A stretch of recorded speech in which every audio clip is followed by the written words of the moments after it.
warahmatullahi wabarakatuh. Halo kawan-kawan semua. Perkenalkan, nama saya Irma Nurjana, CGP Angkatan 10 dari Kabupaten Lebak.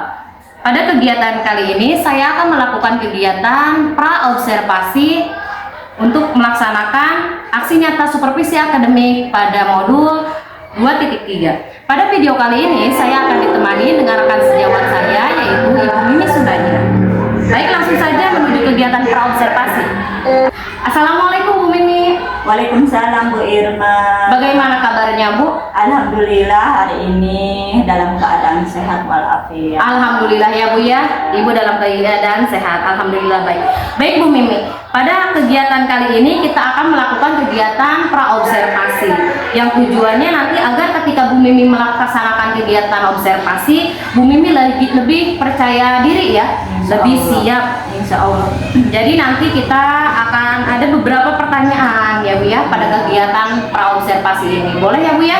Boleh. Untuk pertanyaan pertama, di sini saya ingin tahu Bu, tujuan pembelajaran Ibu ketika di kelas apa ya Bu ya? Tujuan pembelajaran saya di saat di kelas ya, peserta didik ya mampu menjelaskan dinamika perubahan sosial dan dampaknya terhadap kehidupan yang ada di masyarakat. Oh bagus sekali ya Bu ya. Jadi tujuan pembelajarannya seperti anak-anak terjun langsung ya Bu ya terhadap dinamika yang ada di masyarakat.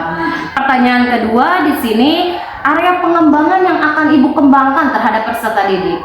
Saya gini, mengembangkan pengetahuan dan keterampilan siswa ya untuk menjelaskan atau bisa menjelaskan dinamika perubahan sosialnya dan dampaknya terhadap kehidupan masyarakat juga. Oh, berarti area pengembangannya ada dua ya Bu ya, area pengembangan pengetahuan dan keterampilan. Seperti itu ya Bu ya? Iya.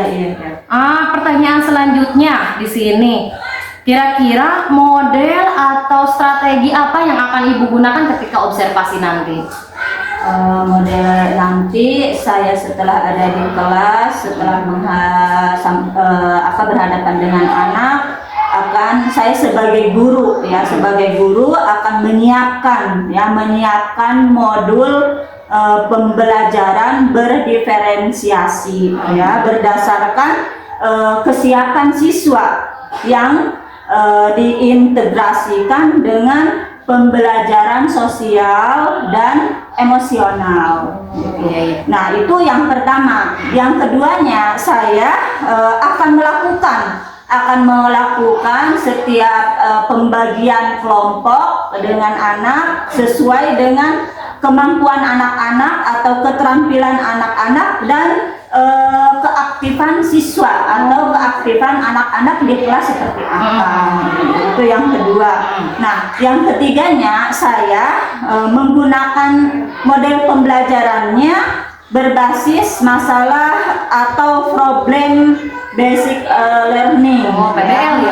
Ya, PBL. Ya. Itu menggunakan metode dengan diskusi dengan kelompok mereka ya, masing-masing kelompok mereka diskusi nanti ya, dan diadakan dengan adanya tanya jawab dan juga penugasan itu ya, penugasan mereka. Nah itu yang ketiganya. Nah yang keempat, langkah terakhir yang saya gunakan itu menyiapkan LPKD ya. LKPD.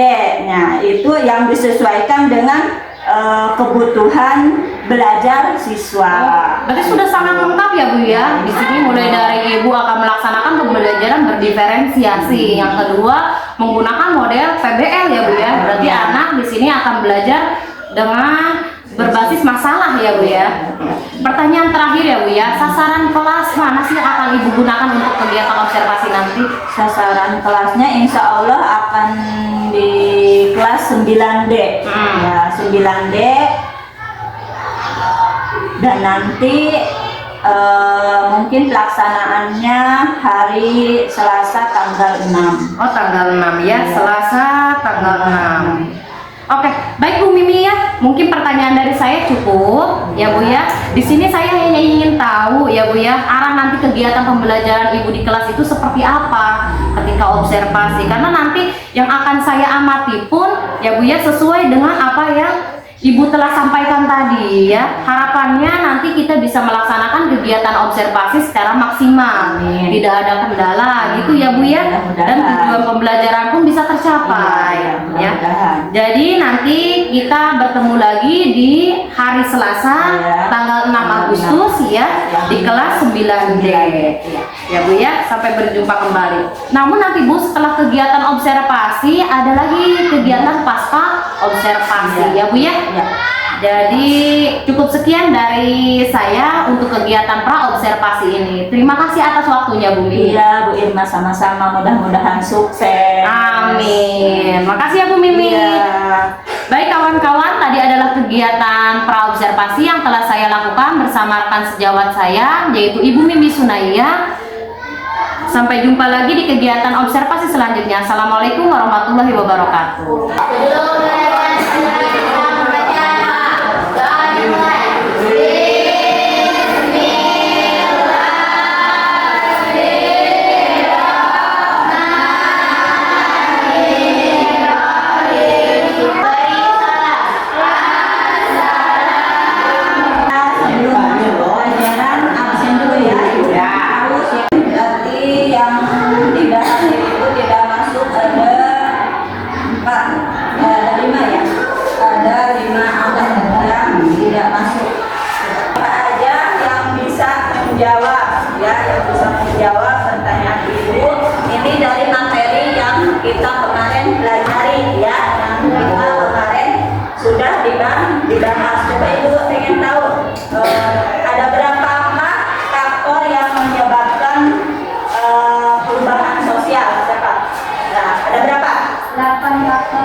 dan Ibu selaku objek yang saya observasi ya Bu ya. Pada kegiatan kali ini ya Bu, ada beberapa pertanyaan yang akan saya ajukan terkait tadi pembelajaran yang telah Ibu lakukan di kelas. Ya, boleh ya Bu ya? Boleh. Yang pertanyaan pertama ya Bu ya, bagaimana perasaan Ibu setelah melakukan kegiatan pembelajaran di kelas? Merasa sedikit lebih tenang sih setelah melaksanakan pembelajaran tadi. Agak tenang. Oke, siap. Lalu bagaimana perasaan Ibu ketika pembelajaran ada yang memantau? Atau misalnya ketika pembelajaran ada kehadiran supervisor, apa yang Ibu rasakan? Deg-degan, Terus kitanya aku canggung gitu ya. Wajar ya Bu ya, manusiawi ya Bu ya, karena kita di sini sama-sama saling belajar ya Bu ya. Dan saya yakin ketika tidak ada yang mendampingi ya Bu ya, insya Allah Ibu pasti akan lancar-lancar saja ya Bu ya. Selanjutnya ya Bu ya, bisa Ibu ceritakan kembali proses pembelajaran yang telah Ibu lakukan di kelas tadi? Pelajaran ya apa tadi alhamdulillah ya sudah anak-anak sudah merasa senang apa yang materi disampaikan, dan alhamdulillah ada ceria dari anak-anak. Iya Bu. Selanjutnya ya Bu ya, ketika pembelajaran di kelas ada tidak Bu hambatan yang Ibu temui?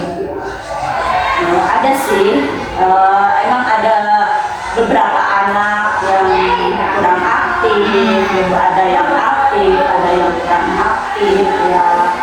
Emang berjalan dengan begitu lancar, dengan begitu anak-anak ceria, tidak benar-benar vakum gitu ya, tidak benar-benar ini alhamdulillah. Jadi berarti masih ada beberapa peserta didik yang pasif ya Bu ya. Jadi yang aktif malah yang itu-itu saja mungkin ya, yang menguasai kelas. Selanjutnya ya Bu ya, melihat hambatan-hambatan yang Ibu ceritakan tadi, kira-kira apa sih yang menyebabkan hambatan-hambatan itu terjadi menurut Ibu? Ya mungkin ada dari apa ya, materi yang anak-anak belum dimengerti, Belum dikuasai ya.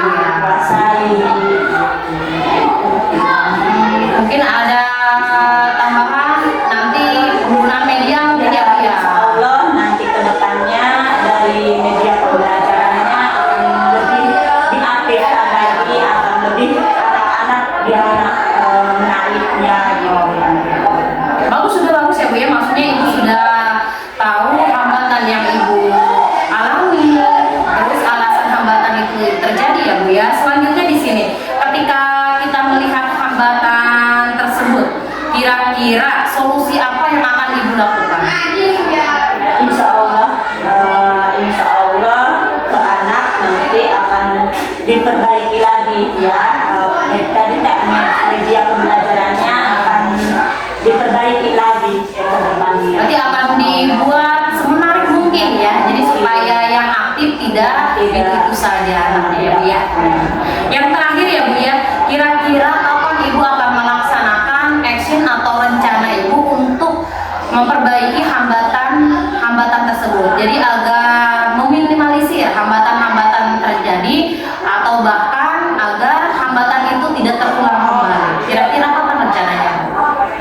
Insya Allah secepatnya ya, mungkin minggu depan akan saya laksanakan lagi dengan anak-anak, gimana caranya anak-anak menarik ke pelajaran yang Luar biasa ya Bu ya. Di sini Ibu sudah tahu mulai dari hambatan, alasan terjadinya hambatan, solusinya apa, dan di sini dari saya itu Ibu akan segera memperbaiki hambatan itu ya Bu ya, secepatnya di pembelajaran selanjutnya. Baik ya Bu Mimi ya, mungkin itu pertanyaan-pertanyaan yang bisa saya ajukan atau saya tanyakan kepada Bu Mimi. Semoga Ibu sehat selalu dan bisa melakukan pembelajaran di kelas semaksimal mungkin sesuai dengan tujuan pembelajaran ya Bu ya, sesuai dengan tujuan pendidikan.